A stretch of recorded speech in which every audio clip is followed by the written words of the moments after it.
좋은 아침입니다. 느헤미야서 9장 23절에서 31절 말씀 보도록 하겠습니다.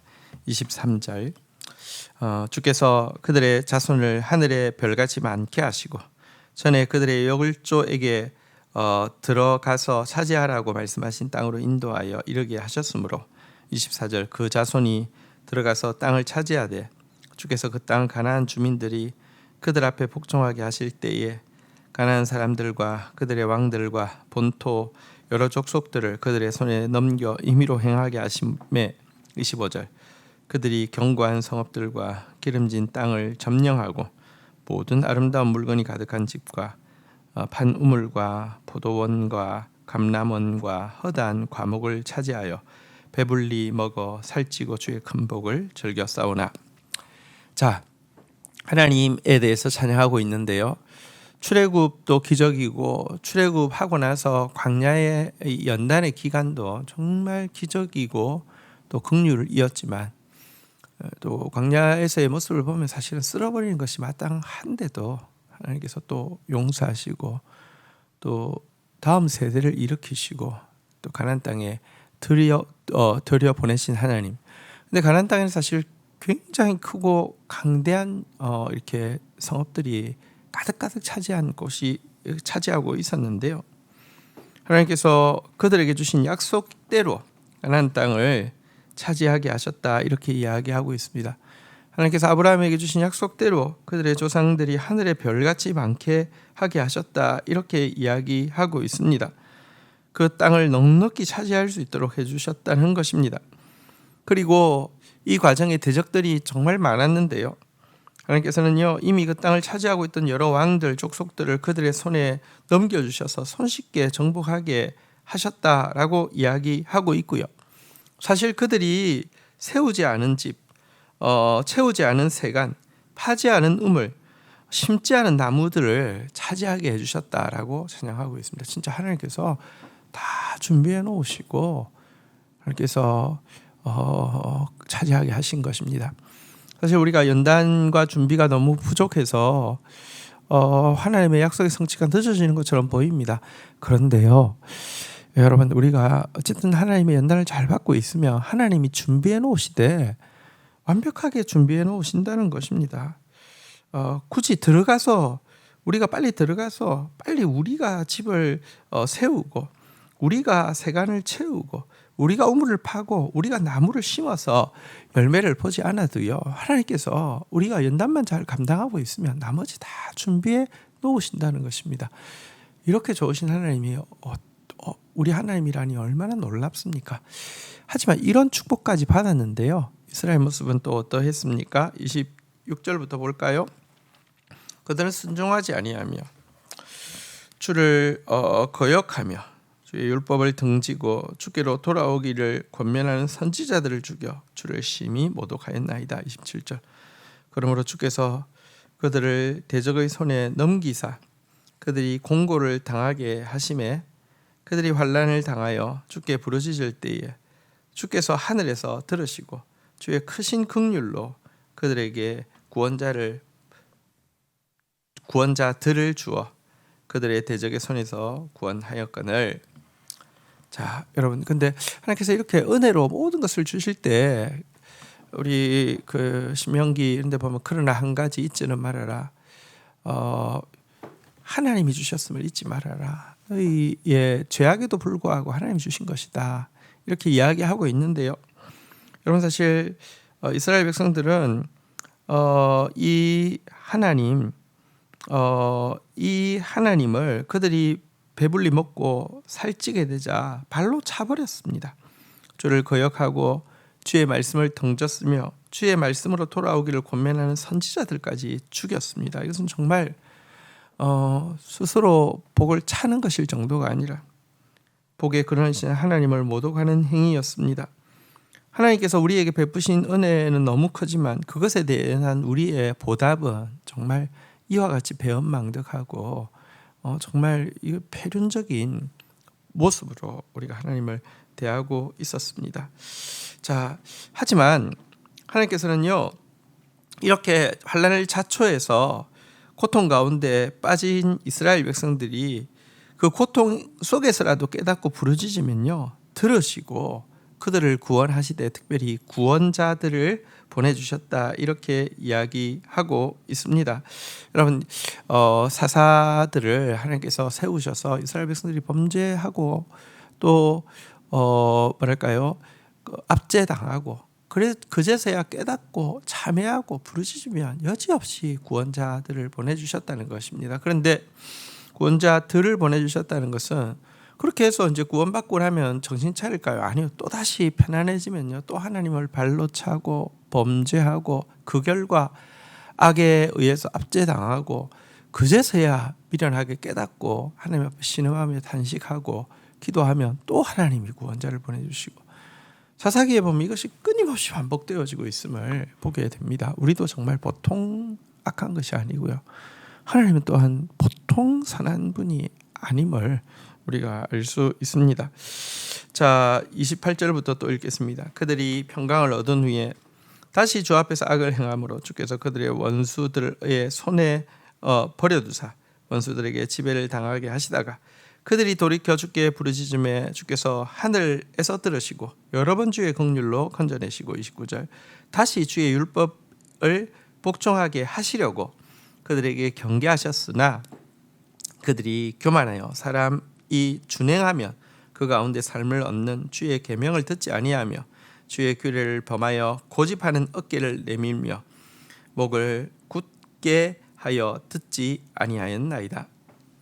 여러분 사실 이 거듭되는 패역과 또 이 부르짖음에 하나님께서 또 거듭 구원하여 주시면서 단지 사사를 통한 구원이 아니라 그들에게 사사를 통하여 주신 말씀이 무엇입니까?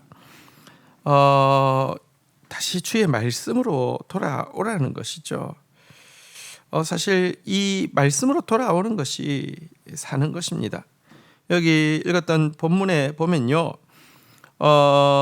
이 사람이 준행하면 그 가운데서 삶을 얻는 주의 계명이라는 표현이 나오고 있는데요. 여러분 이것은 그냥 옵션이 아닙니다. 말씀대로 살아야지 우리가 생명을 얻는 것입니다. 이것이 생명의 길이고 이것이 축복의 길이고요. 하지만 여러분 이 주의 계명을 조금만 또 편해지면 귀 기울이지 않고 고집스럽게 하나님을 향해서 등을 내 보이는 것입니다. 그러니까 아예 주의 말씀을 거절하겠다는 것입니다. 이 모습이 이스라엘 역사의 모습이고요. 아니 우리의 모습이고요. 참 하나님 앞에 우리가 서서 자신의 죄에 대해서 훨씬 더 심각하게 깨달아야 합니다. 그래야지 여러분 내 문제가 그렇게 크다고 생각하지 않으면 여러분 잘 안 고쳐집니다. 얼마나 심각한 문제인지를 우리 스스로 알아야 합니다. 그리고 그것은 말씀 앞에 설 때에만 가능한 일이죠.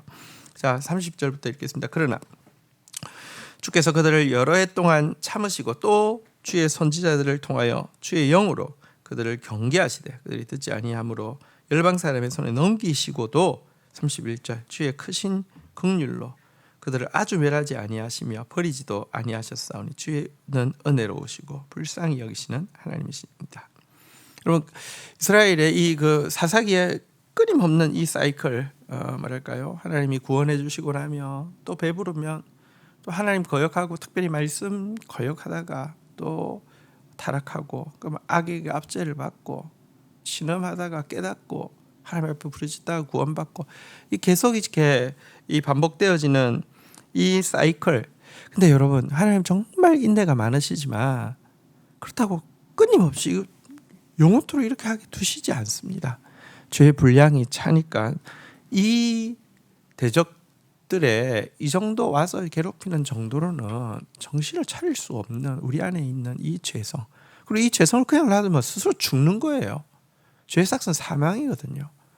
그래서 하나님께서는요 그들을 그의 죄의 값으로 열방 사람들에게 넘기셨습니다. 이것은 이제 포로되어서 이스라엘 땅이 아니라 바벨론 땅에 끌려가서 이제 압제당하는 것을 이야기합니다. 보통 나라가 이렇게 나라가 망할 정도가 아니라 백성들이 전부 다 끌려가서 그 나라의 귀속되어서 종으로서 살게 되면 나라는 아예 사라지게 됩니다. 하지만 하나님은 그때에도 긍휼로 그들을 아주 멸하시지도 않았고요, 버리시지도 않았습니다. 하나님의 성품은요, 은혜로우시고 불쌍히 여기시는 하나님이십니다. 하나님께 용서는 본성이고 은혜는 본성이고 긍휼도 본성입니다.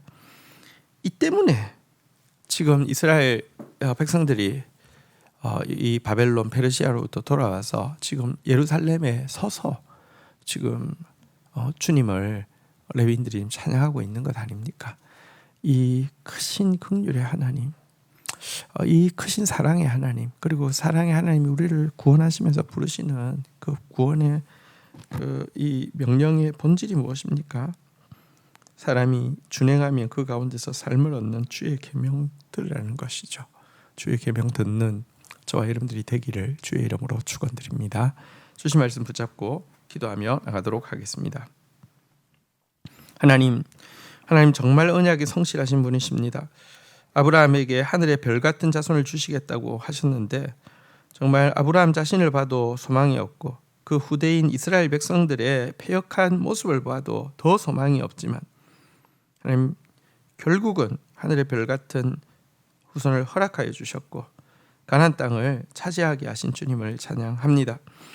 가나안 땅에 수많은 대적들이 있었음에도 불구하고 연단을 마치고 들어가자 세우지 않은 성읍, 채우지 않은 세간, 파지 않은 우물, 심지 않은 나무로 채워주신 주님.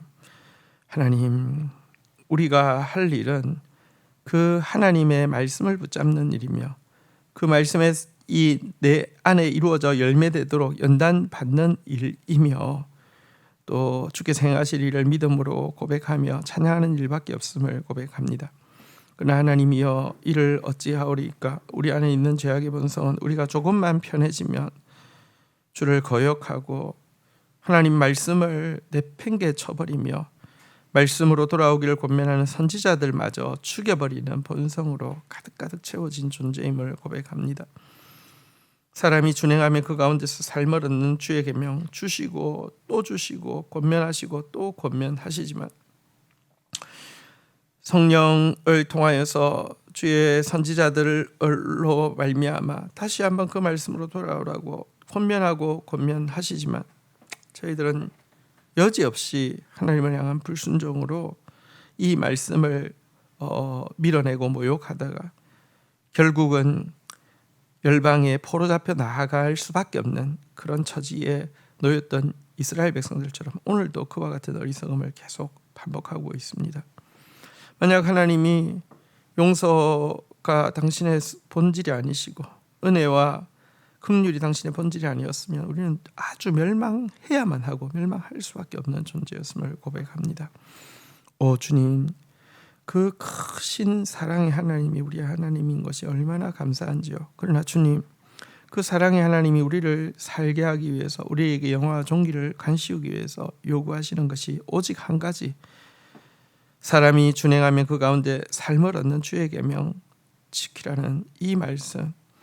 하나님 정말 말씀대로 사는 사람 되어질 수 있도록 저를 새롭게 하여 주십시오. 우리를 새롭게 하여 주십시오.